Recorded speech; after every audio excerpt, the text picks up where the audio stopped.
오늘 아침을 여는 말씀은 이사야서 32장 1절에서 8절까지의 말씀입니다. 보라, 장차 한 왕이 공의로 통치할 것이요 방백들이 정의로 다스릴 것이며 또 그 사람은 광풍을 피하는 곳, 폭우를 가리는 곳 같을 것이며 마른 땅의 냇물 같을 것이며 곤비한 땅의 큰 바위 그늘 같으리니 보는 자의 눈이 감기지 아니할 것이요 듣는 자가 귀를 기울일 것이며 조급한 자의 마음이 지식을 깨닫고 어눌한 자의 혀가 민첩하여 말을 분명히 할 것이라. 어리석은 자를 다시 존귀하다 부르지 아니하겠고 우둔한 자를 다시 존귀한 자라 말하지 아니하리니 이는 어리석은 자는 어리석은 것을 말하며 그 마음에 불의를 품어 간사를 행하며 패역한 말로 여호와를 거스르며 줄인 자의 속을 비게 하며 목마른 자에게서 마실 것을 없어지게 함이며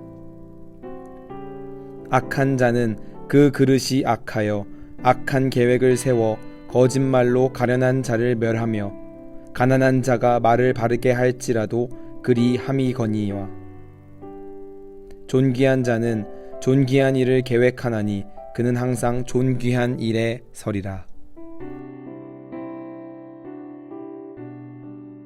이사야 32장에서 이스라엘이 맡고 있는 현실은 매우 암담했습니다. 점점 숨통을 조이며 다가오는 아수르 제국의 위협이 있었기 때문입니다. 그 가운데서 그 공포와 위협에 굴복할 것인지 혹은 당시 힘이 많이 약해졌지만 오랜 기간 대국을 유지한 애굽에게 도움을 구할 것인지 아니면 정말 이스라엘 지도자들을 끝까지 믿으며 인내할 것인지에 대한 고민과 갈등이 있었던 시기입니다. 그런 이스라엘 백성들에게 이사야서 32장의 말씀은 후에 메시아가 다스리는 나라가 누리는 복에 대하여 증거하는 내용입니다. 결국 오늘 말씀은 궁극적으로 어떤 것을 믿고 신뢰할 것인지 묻는 질문에 이 모든 험난한 상황을 바로잡아 고칠 수 있는 진정한 왕은 하나님 한 분이시라는 말씀을 전달한 것입니다. 1절 말씀에 보라, 장차 한 왕이 공의로 통치할 것이요 방백들이 정의로 다스릴 것이며 라고 말씀합니다. 여기서 주목해야 할 단어는 보라 라고 하는 단어입니다. 이 단어 하나가 신앙의 중요한 원리를 설명하고 있는데 단어만 놓고 본다면 크게 특별할 것이 없는 단어입니다. 원어로는 주의를 환기시키고 집중시키기 위하여 많이 사용되는 감탄사입니다. 그러나 이스라엘의 현재 상황을 다시 생각해 본다면 이 간단해 보이는 단어가 절대 간단하지 않다는 것을 알 수 있습니다. 지금의 이스라엘은 무언가를 똑바로 본다는 것이 쉽지 않은 상황입니다. 아수르의 압제는 날이 갈수록 거세지고 있고 감탄사가 나올 때가 아니라 탄식과 한숨이 절로 나오는 상황입니다. 그러나 이사야 선지자는 이 어둠이 만연하여 앞을 보기 힘든 상황 속에서 메시아가 통치할 그 나라를 바라볼 것을 요구합니다. 그 어두움을 뚫고 보는 곳에는 삶에 다가오는 광풍을 피하는 곳이 있고 폭우를 가리는 곳이 있으며 마른 땅에 일어난 냇물과 곤비한 땅의 큰 바위 그늘 같은 피난처와 보호자가 있음을 말해줍니다.